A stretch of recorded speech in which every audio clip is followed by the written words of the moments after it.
అరే మామ, కరెక్ట్ గా డెకేడ్ క్రితం వరల్డ్ మొత్తం తెలుగు సినిమా వైపు చూసింది. అది కూడా రాజమౌళి సెట్ చేసిన mark Baahubali the beginning release వల్ల.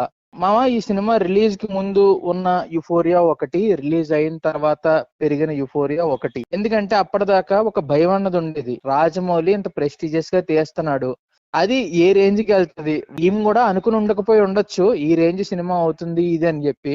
ఒక ఎపిక్ ని తీసుకురావాలని రాజమౌళి కళ ఏదైతే ఉందో అది బాహుబలితో మాత్రం సాధ్యమైందని చెప్పాలరా. మామ చెప్పాలంటే ఆ టైంలో పాన్ ఇండియా కల్చర్ అనేది ఎక్కువైంది మామ. ఎప్పుడైతే రాజమౌళి డేరింగ్ స్టెప్ తీసుకున్నాడో దాని తర్వాత ఎంతమందికి ఓహో మనం కూడా ఇలా చేస్తే పాన్ ఇండియా రీచ్ ఉంటదని చెప్పి తెలిసింది. ఇండియన్ సినిమా అంటే అప్పటి వరకు బాలీవుడ్ ఉండేది, కానీ ఎప్పుడైతే బాహుబలిని తెరకెక్కించాడో అప్పటి నుంచి టాలీవుడ్ వైపు తిరిగి చూడడం స్టార్ట్ చేశారు. చెప్పాలంటే అప్పటి నుంచి మనకు చాలా రెస్పెక్ట్ పెరిగింది మామ. ఈ సినిమాలో రాజమౌళితో పాటు ఇంకో ఇద్దరికి కూడా చాలా ఇంపార్టెన్స్ అయితే ఇవ్వాలి. ఏదైతే కథని, ఆ కథలో ఉన్న క్యారెక్టర్స్ మనం ఎప్పటికీ గుర్తు పెట్టుకున్నామో వాటిని ఒక పేపర్ మీదకి తీసుకొచ్చిన విజేంద్ర ప్రసాద్ గారు తన ప్రైమ్ టైమ్ లో 5 సంవత్సరాలు టైం ఇచ్చాడు మామ.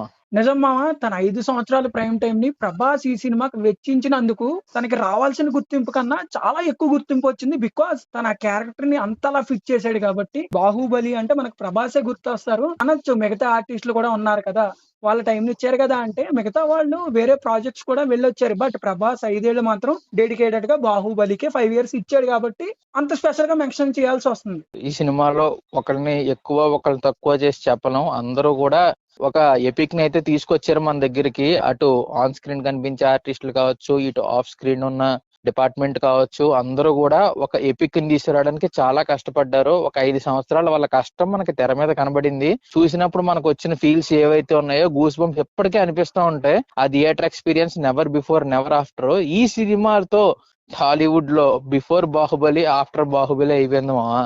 ఇది ఖచ్చితంగా సెలబ్రేట్ చేసుకోవాల్సిన moment TFI. Congratulations for team Baahubali and TFI for completing 1 decade. మావా చెప్పరా. ఈ స్పెషల్ డే ని టీం కూడా ఒక అనౌన్స్మెంట్ అయితే ఇచ్చింది. October 31st Baahubali the epic అని టోటల్ బాహుబలి 1 బాహుబలి 2 కలిపి సింగిల్ గా రిలీజ్ చేయబోతుంది. మెల్లగా కరగని